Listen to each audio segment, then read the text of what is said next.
Welcome back to France and Chateaubriant. Bruno and Sergey have it at the moment in this doubles final over the Baker format. It will be Bruno Bidone to get things underway again in game 2.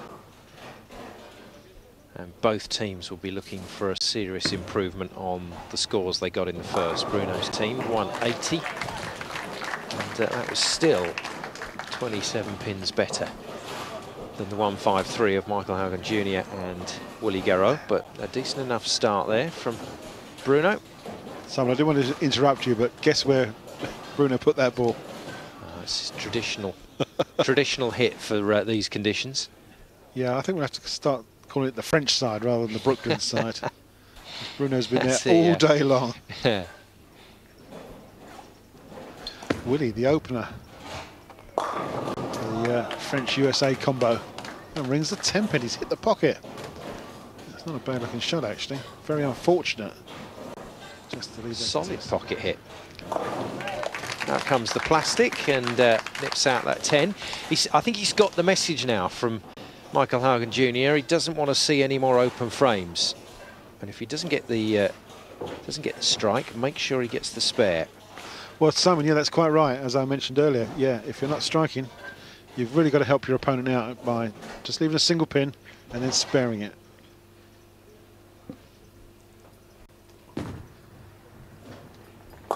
Star then into action again, and dear oh dear, he'll be frustrated with that as well. That's 2 decent deliveries from both he and Willy.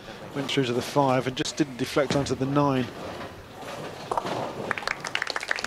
This leaves a single pin spare, which he takes away rather frustratingly.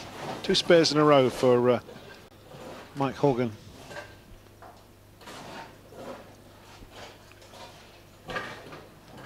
And this is the man that's looked quite good. He's really sort of been lined up with his strike shot. And it's just overreacted a little bit in the back end there, and he's left the big 4. The 4-6 and the 7-10. Likely, very likely to be an open frame. This just takes 2 pins.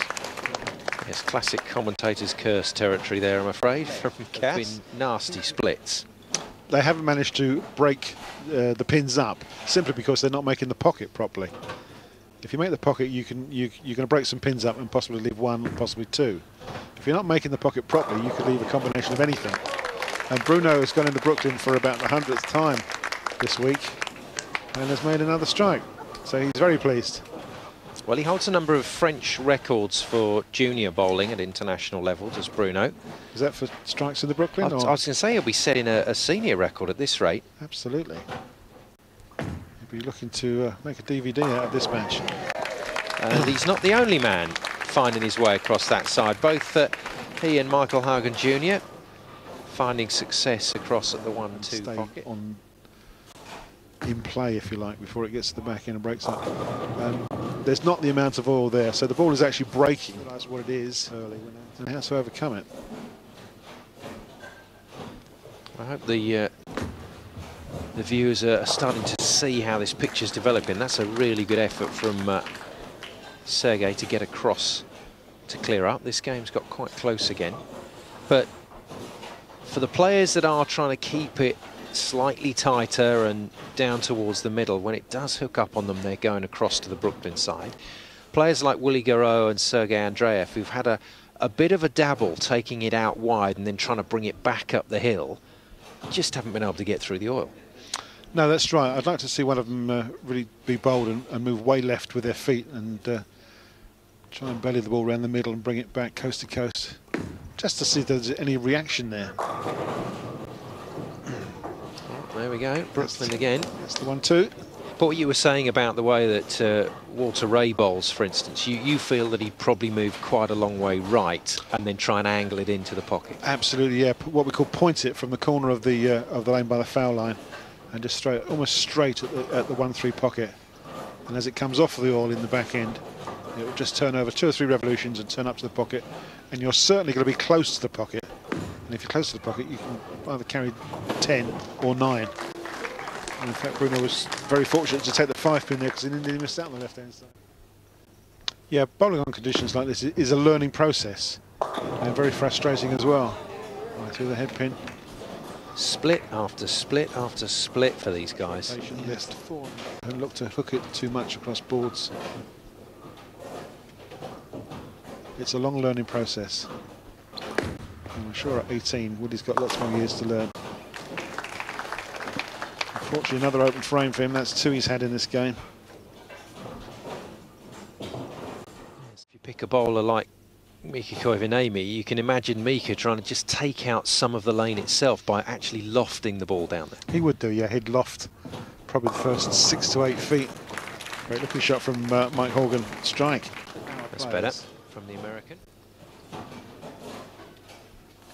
Sergey's probably had the best line in this final.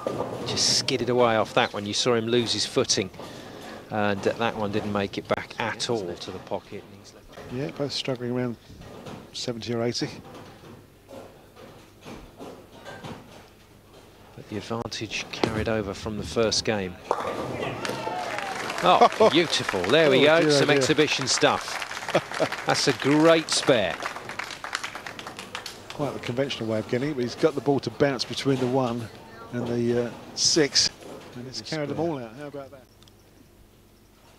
Bruno looking for another strike. Where's it going this time? Oh, there we go. That's the way to do it. 1-3 pocket. Down go all 10, and that was a convincing strike. Fantastic. In fact, probably almost an error on his part.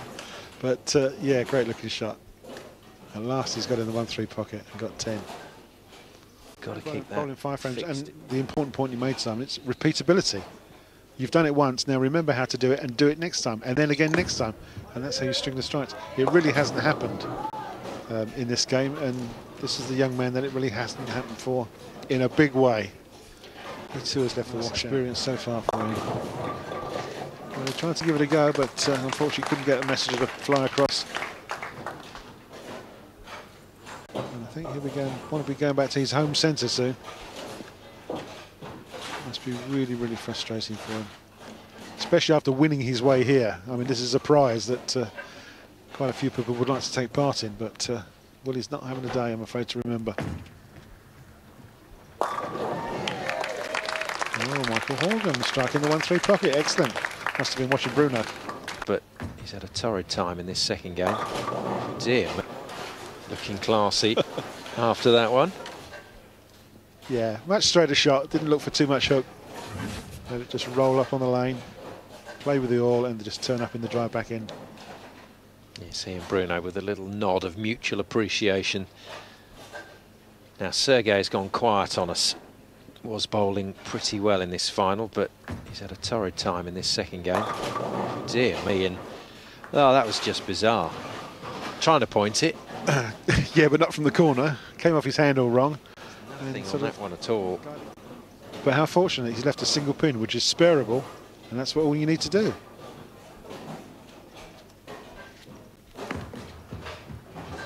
There's a 5-pin spare. Straight ball at it. Some of the better balls have left the bigger splits. 7 pins in it in this second game anyway, but don't forget the carryover from game 1, very much in favour of this man, Bruno Bidone, and his partner, Sergey Andreev. Well, Bruno's actually got lined up in this game. He's shot 3 strikes so far. He's got the opportunity to shoot 1 more. The big question is, where will it go? Well, he wants it to be the 1-3 pocket for the second time in a row. Hush descends on this Chateaubriant centre. And there we go. He's found it. He's found the line. He obviously did exactly what you told him to, remembered exactly where it should have gone from the last shot, and put it there and carried all 10. Someone you should be a coach. I'll tell you what, Cass, the other issue when they're all going back and sitting down with actually trying to replicate that movement is they are having a good old chat and they are enjoying this event. And if you think about, you know, all the PBA action we watch, the guys go back, sit in the chair and stare at the floor. They don't involve themselves in too much. Well, the thing is, see, they're playing for big money on the PBA tour. I'm not quite sure what they're playing for here. Money-wise, I mean. I think there's a cup for the winning team. But this is Willy Gerraud, 18 years old, French lad. If he doesn't convert this split, in 2 games, which is 10 frames, he will have had 7 opens.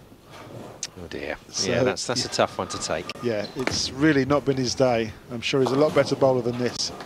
And unfortunately, that is an open frame.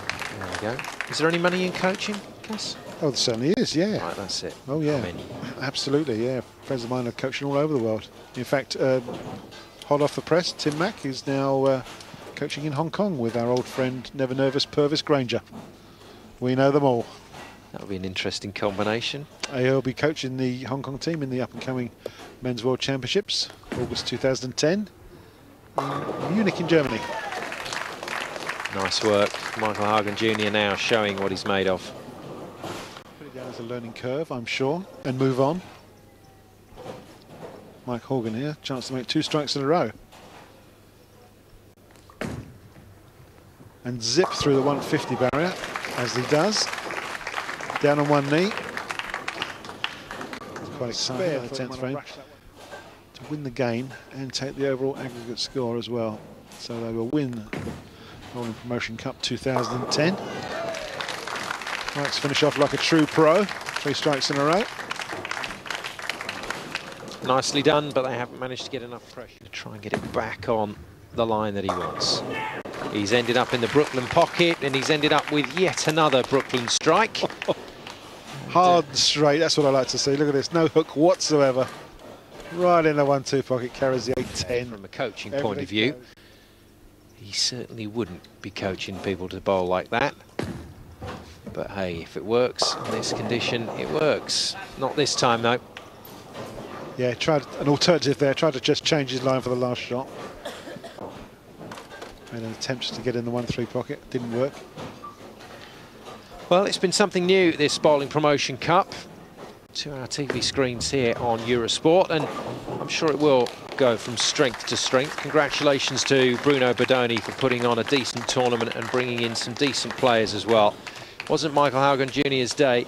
Once again, he and Willy Gerraud miss out, but Bruno Bidone and Sergey Andreev take the title for this year in the doubles Baker competition.